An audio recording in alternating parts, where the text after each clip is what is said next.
अस्सलाम वालेकुम तमाम दोस्तों को मैं अपने यूट्यूब चैनल पर वेलकम कहता हूं। दोस्तों, आज आपके साथ जावेद चौधरी साहब, जो कि एक मरूफ कॉलम निगार और सहाफ़ी हैं, उनका एक कॉलम आपके साथ शेयर करूंगा।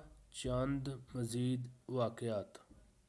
फ़ौज और इमरान खान के दरमियान दूरी को आसिफ अली ज़रदारी ने सबसे पहले भांप लिया था। आसिफ अली ज़रदारी को अपने ज़राए से पता चला। फरवरी 2021 में कोर कमांडर की ऊपर नीचे तवील मीटिंग्स हुई और फ़ौज इन मीटिंग के ज़रिए न्यूट्रल और एपॉलिटिकल होने का फ़ैसला कर लिया है। 3 मार्च 2021 को सेनेट के इलेक्शन थे।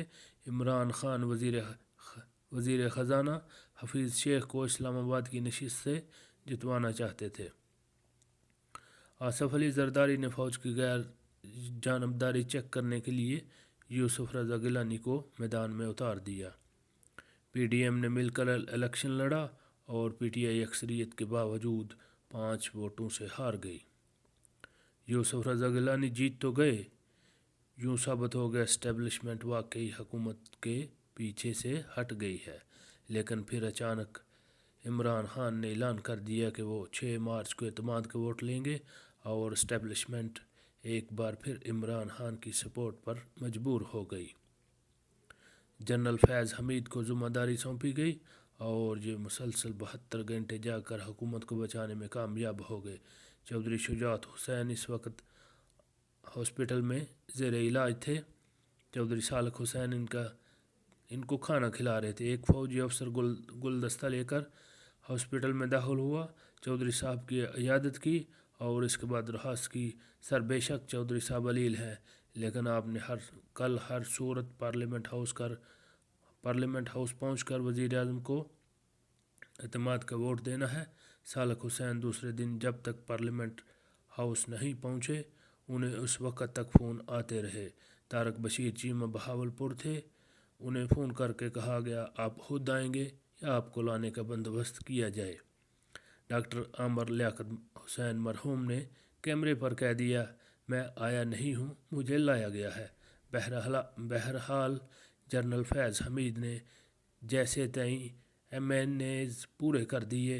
आखिरी वोट गुलाम बीबी बरवाना थी, ये नहीं मान रही थी, लेकिन फिर आखिर में आर्मी चीफ को बताया गया। ये भी जंग से निकल पड़ी और हमारी गाड़ी इनके पीछे पीछे है। यूँ 6 मार्च को एतमाद का वोट हुआ और पीडीएम को एक बार फिर ये मैसेज चला गया, फ़ौज न्यूट्रल होने के बावजूद इमरान खान की हुकूमत गिरने नहीं देगी। एतमाद के वोट के बाद आसिफ अली ज़रदारी कराची शिफ्टिंग का वाक़या पेश आया। इमरान खान ने जनरल बाजवा और फैज़ हमीद से पीडीएम तोड़ने का मुतालबा कर दिया। मैं ये वाक़या 29 दिसंबर के कॉलम जनरल बाजवा के 2 एनआरओज़ में लिख चुका हूँ। मुझे इसके बाद ज़रदारी साहब के वकील और साबिक़ वज़ीर कानून सेंटर फ़ारूक एच नाइक का फ़ोन आया। इनका कहना था आसिफ अली ज़रदारी की बाकायदा ज़मानत हुई थी और ये इसके बाद कराची शिफ्ट हुए थे, जबकि इनके मुकदमात बदस्तूर इस्लामाबाद में ही चलते रहे। मैं नाइक साहब का एहतराम करता हूँ, उन्हें चैलेंज नहीं करता, लेकिन मेरी इतलात के मुताबिक जनरल फैज़ ने इमरान खान की हदायत पर आसिफ अली ज़रदारी को नैब और अदालत से रियायत लेकर दी थी और रियायत के बाद 2 वाक़यात हुए थे। ज़रदारी साहब कराची चले गए और यूसुफ रज़ा गिलानी सेनेट में हुकूमत की इत्तेहादी बाप पार्टी के 4 अरकान के वोट लेकर अपोजिशन लीडर बन गए। ये जनरल फैज़ की मेहरबानी थी और यूँ पीडीएम टूट गई। सितंबर 2020 में एफएटीएफ के बिल की मंजूरी के मौके पर एक बार फिर मुदाखलत हुई, जिसके बाद अपोजिशन मायूस हो गई, लेकिन जनरल बाजवा मलक मोहम्मद अहमद के ज़रिए नून लीग के कायदीन को पैगाम भिजवाया, अब किसी को कोई फ़ोन नहीं आएगा।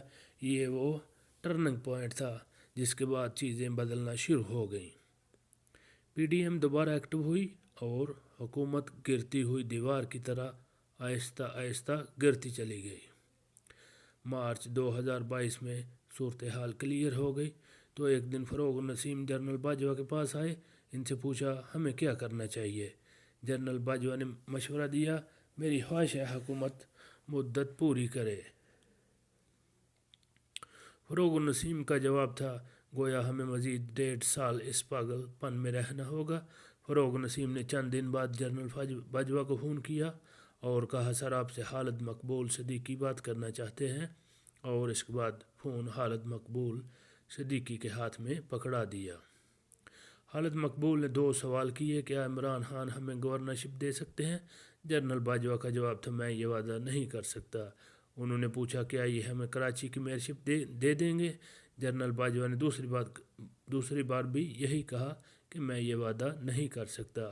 खालिद मकबूल ने इसके बाद कहा, सर हमें फिर PDM में जाने दें, हमने 1 साल बाद इलेक्शन भी लड़ना है, हम खान के साथ इलेक्शन के काबिल नहीं रहेंगे। जनरल बाजवा का जवाब था, ये आपका फ़ैसला है। और यूँ MQM चली गई और उसे PDM ने गवर्नरशिप भी दे दी और अब ये मेयरशिप के लिए भी कोशिश कर रहे हैं, ये भी हस्ब वादा उसे मिल जाएगी और एक बार फिर मुतहर्रक हो जाएगी और PTI को बहुत तकलीफ़ है। इमरान खान के दौर में 2 और हैरान कुन वाक़यात पेश आए। नदीम बाबर और यंट पावर के नाम से बिजली बनाने वाली एक कंपनी चला रहे थे। इमरान खान ने उन्हें 22 अप्रैल 2019 को मामले खसूसी बराए पेट्रोलियम बना दिया। ये सीधा साधा क्लैश ऑफ इंटरेस्ट था। इस्टेब्लिशमेंट ने वज़ीर आज़म को इस तकर्री से रोका, लेकिन ये नहीं माने और यूँ नदीम बाबर पेट्रोलियम के मामले खसूसी बन गए। इनके दौर में 3 खौफनाक वाक़यात पेश आए। इनके पावर प्लांट्स को जल्दी और ज़्यादा पेमेंट मिल जाती, जिस पर दूसरे मालिकान शोर करते थे। दूसरा, एक दिन अफ़गानिस्तान में अमरीकी फ़ौज के कमांडर ने जनरल बाजवा को फ़ोन करके बताया कि कराची पोर्ट पर तेल की दरामद में गड़बड़ हो रही है। इस्टेब्लिशमेंट ने नदीम बाबर से पूछा, इनका जवाब था, नहीं सर, ये इतला गलत है, कराची पोर्ट पर कुछ नहीं हो रहा। चंद दिन बाद अमेरिका के चार्ज DFR ने जनरल बाजवा को फ़ोन करके दोबारा शिकायत की। आर्मी चीफ ने ISI को कराची पोर्ट भेजा। ISI ने पोर्ट से तेल का भरा हुआ जहाज़ पकड़ लिया। जहाज़ के कागजात ओमान के थे, लेकिन इसमें पेट्रोल ईरानी था और इस पेट्रोल की कीमत फ़ी लीटर 30 रुपये में फ़र्क था। ये जहाज़ नदीम बाबर ने अपने लिए मंगवाया था, वज़ीर आज़म को बताया गया, लेकिन ये खामोश रहे। तीसरा वाक़या इससे ज़्यादा खौफनाक था, जब जनरल बाजवा के कतर के साथ शाही ख़ानदान के साथ करीबी ताल्लुकात थे। ये पाबंदी के दौरान भी कतर का दौरा करते रहे थे और कतर के शाही ख़ानदान को इस बात की बहुत हया थी।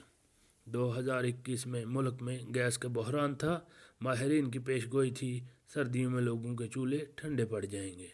जनरल बाजवा नदीम बाबर को लेकर कतर गए और शेख से LNG की दरख्वास्त की। चीन कतर से गैस का सबसे बड़ा खरीदार था। कतर उसे $11.25 में LNG बेचता था, लेकिन कतर ने हमें $10.25 में गैस दी, मगर ये सहूलत 1 टाइम थी। हमें कहा गया, आपको जितनी गैस चाहिए आप एक बार ले लें। जनरल बाजवा ने नदीम बाबर और मेजर मोहम्मद इरफान को कतर के वज़ीर गैस के हवाले कर दिया। वज़ीर ने पाकिस्तान की ज़रूरत पूछी। नदीम बाबर ने कहा, हमें 3 जहाज़ दे दें। जनरल इरफान ने नदीम बाबर के कान में कहा, हम 10 ले लेते हैं, हमें ज़्यादा ज़रूरत पड़ेगी। लेकिन नदीम बाबर का कहना था, हमारे लिए 3 जहाज़ काफ़ी हैं। जनरल इरफान ने दोबारा सोचने के लिए कहा, लेकिन नदीम बाबर नहीं माने। ये एक्सपर्ट थे, फ़ौज गैस की असल ज़रूरत से वाकिफ़ नहीं थी, लिहाजा जनरल इरफान खामोश हो गए। यूँ हमने 3 जहाज़ बुक करा कर वापस आ गए, लेकिन जब सर्दियाँ आई तो पूरे मुल्क से गैस और बिजली दोनों गायब हो गए और हुकूमत ओपन मार्केट से $30 में LNG खरीदने पर मजबूर हो गई। ये सीधी सादी ज़्यादती थी। तहकीकात की गई तो पता चला नदीम बाबर ये खेल अपना फर्नेस आयल बेचने के लिए खेलते रहे। चुनांचे फ़ौज ने शदीद एहतजाज किया और इमरान खान ने नदीम बाबर से इस्तीफ़ा ले लिया। नदीम बाबर चले गए, लेकिन इनकी मेहरबानी की फसल मुल्क आज भी काट रहा है। जनरल बाजवा तस्लीम करते हैं, शाहिद हाकान अब्बासी ने कतर से LNG का सस्ता तरीन सौदा किया था वो जारी रहना चाहिए था। इमरान खान ने वो सिलसिला तोड़कर मुल्क पर जुल्म किया। फौज ने 2020 में नरेंद्र मोदी को पाकिस्तान आने के लिए रजामंद कर लिया था। ये कारनामा जनरल फैज़ हमीद का था। ये एक अरब मुल्क में भारत के national security adviser Ajit Doval से मुतअद्दिद मरतबा मिले और ये फ़ैसला हो गया नरेंद्र मोदी 9 अप्रैल 2021 को पाकिस्तान आएंगे। मोदी हंगलाज माता के पुजारी हैं।